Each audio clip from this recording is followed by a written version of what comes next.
With the 6-year anniversary of the Everyone Is Here trailer coming up, God, I'm old, and Sora being the final DLC character for Ultimate back in 2021, and Sakurai saying that Ultimate sure as hell is not the final game of the series, he could just retire for all we know, I think it's time to capitalize what everyone else is doing, speculating about Smash 6 because we are all so impatient. Now keep in mind, this is a prediction video, not a scoop, not my dad works at Nintendo bullcrap, this is just my speculation, for fun. Prediction 1.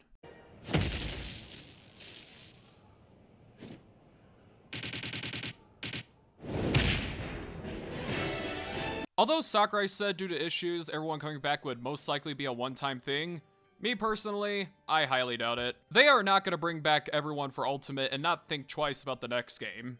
I mean, they'd basically have a burden to bring everyone back again, you know, in fear of fan base controversy, and because they're like, well, we did it before, let's do it again, you know, every game we do from now on. Or there'll be a deluxe version of Ultimate, but hey. You also need to take into consideration that most of the characters in Smash are Nintendo, so I don't think there'll be any problems there. Square doesn't seem to be so strict anymore when it comes to using their characters in Smash. I mean, yeah, one of them's owned by Disney, and Disney's even credited in the game. And not to mention, Metal Gear has been coming back into relevancy as of late, with ports of the original 3 games, and a remaster of Snake Eater, one of the greatest games ever made, coming out. Not to mention, him being cut from Smash 4 was more of a Kojima issue than a Konami issue, so yeah, I think everyone coming back again is definitely a possibility.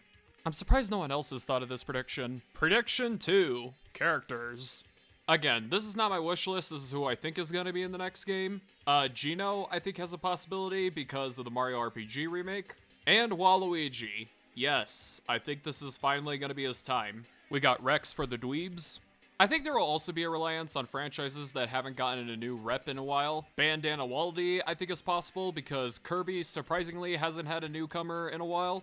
Porky, I think, is possible because he already has a moveset, and Earthbound also hasn't gotten a new rep in a bit. Funny enough, I actually remember the Ultimate DLC days, and people were saying that Porky was going to be a fighter because he didn't have a spirit. I think a third-party franchise rep could be likely, like Sonic or Mega Man or something. Zelda, surprisingly, hasn't had a new rep in a while. Can it please be Wolf-Link and Midna as a duo fighter? I'm also for some reason expecting a new F-Zero rep, because the new F-Zero game is getting likelier and likelier by the second. Please, Nintendo, give us a new F-Zero! Prediction 3.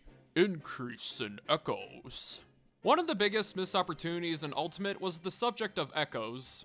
Like, what, we only had 6 in the base game, and no DLC echoes? Heck, I keep forgetting that Daisy is a character in this game because there's so many. I'd say the next game would have more echoes. The ones I think are definitely guaranteed are Mrs. Pac-Man, Octolings, Dixie Kong, because everyone wants Dixie. Also, remember when I talked about third-party newcomers? I'm not saying these two are highly likely, but I think they have a possibility because of Metal Gear's resurgence in relevancy. I think they would more than likely go with Liquid Snake on the left over there because Big Boss on the right would confuse a lot of normies. Big Boss is Snake's dad, Snake in Smash is a clone, and Liquid Snake is Solid Snake's twin brother. Try making cutesy fan art of that, pozos! I also think an ARMS Min echo is equally as possible. Please make it Bite and Bark. I definitely hope we get Funky Kong. Echoes don't necessarily need to have the same moveset, full on. So basically you could replace Donkey Kong's Tornado Arms with Funky's Surfboard. By the way, remember when I mentioned F-Zero earlier?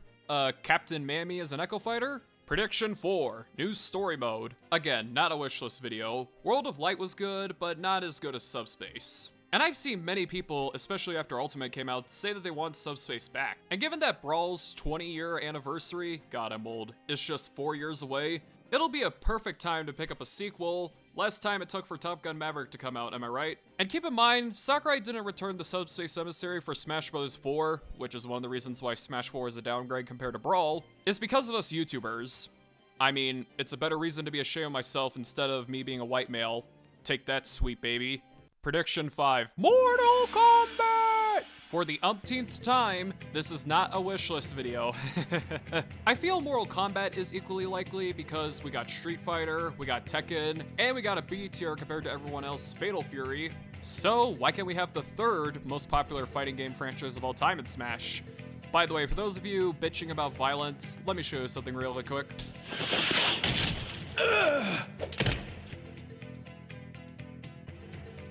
What? My hand! end!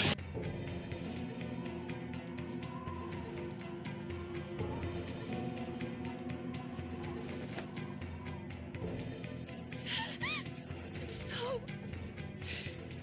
why? I feel like Scorpion is more likely because he's the face of the franchise, and I feel like Sub-Zero is equally as likely, if not both of them will be in Smash, because their rivalry is the face of the franchise, and Sub-Zero is more than likely going to be his own separate fighter. Why? Because he doesn't have the "get over here, dumbass!" I also feel like if Mortal Kombat is ever in the base game, which I doubt it, it'll probably get the same treatment Castlevania did in Ultimate, as in a stage, multiple features, and a boss.